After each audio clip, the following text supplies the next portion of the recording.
Hello student, हम लोग फिर मिलेंगे आज एक नई वीडियो में। आज हम लोग जो है कि अगला टॉपिक को आगे बढ़ाते हैं और इसमें जो है कि आज आप लोगों को फिर एक नई टॉपिक पढ़ाई जाएगी। और ये सोच लीजिए कि आप लोगों का जो प्री बोर्ड का एग्ज़ाम आ रहा है, जैसे कि सरकार ने उसका जो है कि आदेश जारी कर दिया है कि जनवरी के सेकंड वीक में उसको आप लोगों को कराना अनिवार्य है। तो अपना स्कूल अपने अपने हिसाब से कराएंगे लोग। तो प्री बोर्ड का जो एग्ज़ाम होगा उसके लिए भी, और जो बोर्ड एग्ज़ाम आपका फरवरी में होगा उसके लिए भी, दोनों के लिए जो टॉपिक आज पढ़ेंगे आपको बहुत इंपॉर्टेंट टॉपिक है। एग्जाम में जरूर आपको देखने को मिलेंगे और विशेष रूप से हम 2-3 टॉपिक आज पढ़ाएंगे और वो 2-3 टॉपिक आपको एग्जाम में पूरी की पूरी चांसेस है कि जरूर आपको देखने को मिलेंगी। तो आप लोग आज पूरे धैर्य के साथ पढ़िएगा और एक एक टॉपिक को समझिएगा, और यदि कोई डाउट होगा तो आप लोग कमेंट भी जरूर करिएगा, मैं जरूर आप लोगों का रिप्लाई उसमें दूंगा। तो जो है कि आज हम स्टार्ट करते हैं और आज का पहला टॉपिक है हमारा आक्सीकरण अभिक्रिया। पहला टॉपिक है हमारा आक्सीकरण अभिक्रिया। आक्सीकरण अभिक्रिया। आक्सीकरण अभिक्रिया। आक्सीकरण अभिक्रिया जो है, इसका दूसरे शब्दों में हम लोग उपचयन अभिक्रिया भी बोलते हैं। उपचयन अभिक्रिया। उपचयन अभिक्रिया। उपचयन अभिक्रिया भी इसको कहा जाता है। अब यदि हम यहाँ पर बात कर लें उपचयन अभिक्रिया की, मार्कर चेंज करिए थोड़ा, उपचयन अभिक्रिया की, तो उपचयन अभिक्रिया कहें या फिर इसको आप आक्सीकरण अभिक्रिया कहें, हम किसे कहते हैं? वह रासायनिक अभिक्रिया जिसमें, वह रासायनिक अभिक्रिया जिसमें किसी पदार्थ से ऑक्सीजन गैस जुड़े या हाइड्रोजन गैस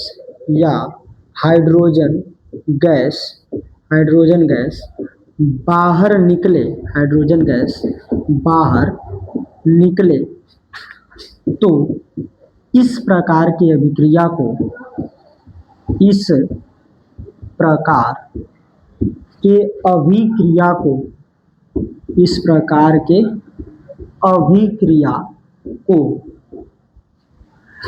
उपचयन अभिक्रिया कहते हैं।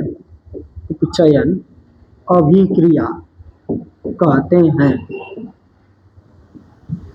उपचयन अभिक्रिया कहते हैं। जैसे कि मैंने बता रखा है आपको कि इसको जो है कि हम या तो उपचयन अभिक्रिया कह लें या तो फिर उसको हम आक्सीकरण अभिक्रिया भी कहते हैं। परिभाषा में फिर से रिकॉल कर देता हूँ। वह रासायनिक अभिक्रिया जिसमें किसी पदार्थ से ऑक्सीजन जुड़े या हाइड्रोजन गैस बाहर निकले, तो इस प्रकार की अभिक्रिया को हम क्या बोलते हैं? आक्सीकरण अभिक्रिया या उपचयन अभिक्रिया कहते हैं। इस अभिक्रिया का एक एग्जाम्पल देख लेते हैं। इसकी एग्जाम्पल, तो इसका जो एग्जाम्पल है यह है कापर, और इसका हम रिएक्शन कराएं अगर ऑक्सीजन से, तो रिएक्शन के बाद यहाँ पर यानी कि ये अभिकारक है, मैंने इसको बताया था अगली वीडियो में, अभिकारक होते हैं जब उत्पाद बनेगा तो बनता है कापर ऑक्साइड, बनता है कापर ऑक्साइड। तो अगर आप देख रहे हैं यहाँ पर कि यहाँ पर कापर एक है यानी सिंगल है, यहाँ पे भी कापर सिंगल है, लेकिन यहाँ पर ऑक्सीजन 2 है और यहाँ पे ऑक्सीजन 1 है। तो आप जानते हैं कि अभिक्रिया को हमको बैलेंस करना अनिवार्य होता है। तो हम अभिक्रिया को बैलेंस कर लेते हैं। देखिए, बैलेंस का मतलब होता है ये जो एरो लगी हुई है इसके इधर और इसके इधर दोनों तरफ जो भी तत्व है उनकी संख्या बराबर इक्वल होनी चाहिए, यानी कि left hand side and right hand side is the equal, दोनों साइड बराबर होने चाहिए। तो इसको बराबर करने के लिए अगर हम यहाँ पर 2 लिख देते हैं तो कापर 2 हो गया। ऑक्सीजन तो बैलेंस है, कापर बैलेंस नहीं है, तो कापर के लिए भी यहाँ 2 लगा दीजिए। तो यहाँ भी 2 और यहाँ भी 2। अब इस तरह से देख रहे हैं कि ऑक्सीजन 2 है, इधर भी ऑक्सीजन 2 है, यहाँ पे कापर 2, यहाँ पे भी कापर 2, और ये रिएक्शन बैलेंस है। और मैं एक बार फिर बता रहा हूँ कि टॉपिक बहुत इंपॉर्टेंट है, आपके बोर्ड एग्जाम में आने के पूरी चांसेस हैं। चलिए, तो ये हो गया आक्सीकरण अभिक्रिया, और इसी का ठीक जुड़वा भाई है जिसको हम लोग बोलते हैं अपचयन अभिक्रिया। ये उपचयन अभिक्रिया है, इसका अपचयन अभिक्रिया पढ़ते हैं। अपचयन और उपचयन को आगे ही मिला करके रेडॉक्स रिएक्शन बोला जाता है। ये जो रेडॉक्स रिएक्शन होता है और उपचयन और अपचयन अभिक्रिया, इनमें से डेफिनेटली एग्जाम में आपके आने ही आने हैं एक क्वेश्चन। अगली टॉपिक हमारी थी अपचयन अभिक्रिया। अपचयन अभिक्रिया। अपचयन अभिक्रिया, ये हमारी पहली टॉपिक थी और ये हमारी दूसरी टॉपिक है अपचयन अभिक्रिया। अपचयन अभिक्रिया यानी कि वह रासायनिक अभिक्रिया जिसमें किसी पदार्थ से, वह रासायनिक अभिक्रिया जिसमें किसी पदार्थ से हाइड्रोजन गैस जुड़े या ऑक्सीजन गैस बाहर निकले या दोनों क्रिया हो, हाइड्रोजन गैस जुड़े ऑक्सीजन गैस बाहर निकले या दोनों क्रिया हो, तो इस प्रकार की अभिक्रिया को ही हम लोग क्या बोलते हैं, अपचयन अभिक्रिया कहते हैं। परिभाषा हम लिख देते हैं, वह रासायनिक अभिक्रिया, वह रासायनिक अभिक्रिया, वह रासायनिक अभिक्रिया जिसमें किसी पदार्थ से, किसी पदार्थ से हाइड्रोजन गैस, किसी पदार्थ से हाइड्रोजन गैस जुड़े या ऑक्सीजन गैस बाहर निकले, ऑक्सीजन गैस बाहर निकले या दोनों क्रिया हो, या दोनों क्रिया हो, तो उसे अपचयन अभिक्रिया, अपचयन अभिक्रिया कहते हैं, अपचयन अभिक्रिया कहते हैं। यहाँ पर अगर आप चाहें कि सर बहुत लंबी डिफिनेशन हो, इसको और शॉर्ट कर दिया जाए, तो बीच में जो मैंने ये या करके वर्ड लिखे हुए हैं इसको आप हटा सकते हैं। जैसे मान लीजिए कहना है वह रासायनिक अभिक्रिया जिसमें किसी पदार्थ से हाइड्रोजन गैस जुड़े या ऑक्सीजन गैस बाहर निकले, तो इस प्रकार के अभिक्रिया को अपचयन अभिक्रिया कहते हैं। इस तरह से शॉर्ट भी आप कर सकते हैं। इसके भी एग्जांपल देख लेते हैं अपचयन अभिक्रिया का। इसका एग्जाम्पल क्या है, ये मान लीजिए है ZnO। ZnO का मतलब होता है जिंक मोनो ऑक्साइड, इसको या तो जिंक ऑक्साइड बोल सकते हैं और जिंक मोनो ऑक्साइड भी बोल सकते हैं। बोलने का मतलब ये है कि देखिए मोनो का मतलब एक होता है, तो ऑक्सीजन जो है कि जिंक के साथ अकेले जुड़ा हुआ है, इसलिए इसको हम जिंक मोनो ऑक्साइड भी बोलते हैं। अब इसका रिएक्शन हम किसके साथ करा लेते हैं, तो इसका रिएक्शन हम कार्बन के साथ कराते हैं। जब इसका रिएक्शन आप कार्बन के साथ कराएंगे तो आप देखेंगे कि एक तो इससे जो है कि Zn और साथ में निकल जाएगा इससे और बनाएगा CO। CO का मतलब होता है कार्बन मोनोऑक्साइड। इसके गैस के बारे में एक प्रॉपर्टी है, ये यहाँ पे जरूरी तो नहीं है लेकिन बता देते हैं, इंपॉर्टेंट गैस के बारे में इंपॉर्टेंट एक इंफॉर्मेशन है। ये जो CO है यानी कि कार्बन मोनोऑक्साइड गैस होती है, इसको जहरीली गैस या दूसरे शब्दों में दम घोटू गैस बोला जाता है। इसको दम घोटू गैस इसलिए कहा जाता है कि अगर ये आपके कमरे में ज्यादा मात्रा में हो जाती है तो ये लेने से, अर्थात आप जब सांस लेते हैं तो सांस के थ्रू आपके शरीर में जाएगी और जा करके आपका दम घुट जाएगा और दम घुट घुट करके मर जाएंगे, इसलिए इसको दम घोटू गैस के नाम से भी जाना जाता है।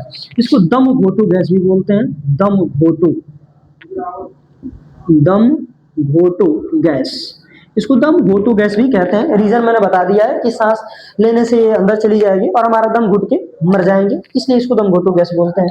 तो ये ऑक्सीकरण और अपचयन दोनों विक्रिया हो गई, दोनों बहुत इंपॉर्टेंट है। अच्छा, इन दोनों से ही रिलेटेड है रेडॉक्स रिएक्शन। तो रेडॉक्स रिएक्शन में यहीं पे लिख देता हूँ तीसरी हेडिंग, इसकी तीसरी जो हेडिंग होगी उसको हम बोलते हैं रेडॉक्स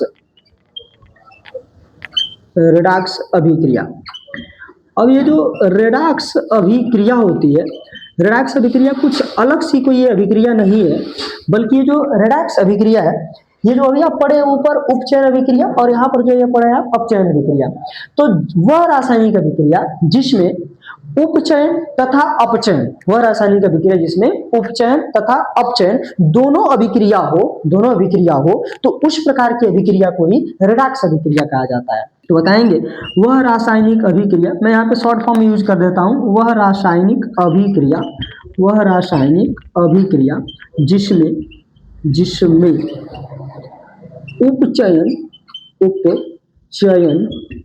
उपचयन तथा अपचयन, मार्कर आवाज कर रहा है, चेंज कर देता हूं, वह रासायनिक अभिक्रिया जिसमें उपचयन तथा अपचयन दोनों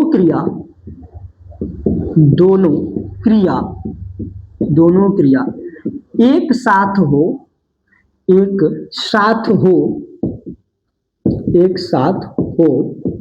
तो उसे रेडॉक्स अभिक्रिया कहते हैं। रेडॉक्स अभिक्रिया कहते हैं। अब ये जो रेडॉक्स अभिक्रिया है इसका भी हम एक एग्जांपल ले लेते हैं। रेडॉक्स अभिक्रिया का क्या एग्जांपल होता है, एग्जांपल देख लेते हैं इसका। यह है कॉपर और इसका ऑक्सीजन यानी कॉपर ऑक्साइड, और इसका रिएक्शन कराते हैं H2 यानी हाइड्रोजन गैस से।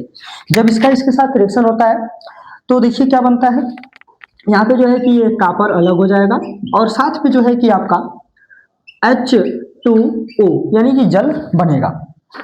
ये कॉपर ऑक्साइड है, हाइड्रोजन से गैस इसने अभिक्रिया किया और अभिक्रिया करके कॉपर प्लस जल का निर्माण किया है। इसी को हम रेडॉक्स अभिक्रिया बोलते हैं। अब क्यों रेडॉक्स अभिक्रिया बोल रहे हैं, तो इसके लिए मुझे थोड़ा सा नीचे लिख ही देते हैं। देखिए यहाँ पर देखिए, ये जो हाइड्रोजन है ये, और यहाँ पर ये जो जल बना है ये, इन दोनों के बीच में क्या हुआ है, तो यहाँ पे जो है उपचयन हुआ है, उपचयन हुआ है।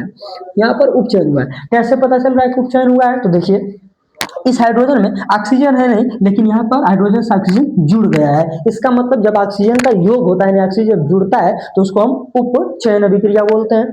और जो यहाँ पर है देखिए, यहाँ पे ऑक्सीजन जुड़ा हुआ था, लेकिन यहाँ पर देखिए इसके साथ जो है, मुझे ऊपर दिखा देना चाहिए लेकिन जगह नहीं है, चलिए यहीं पे लिख देते हैं। दिख रहा होगा, उम्मीद है कि यहाँ तक रिकॉर्ड हो रहा होगा।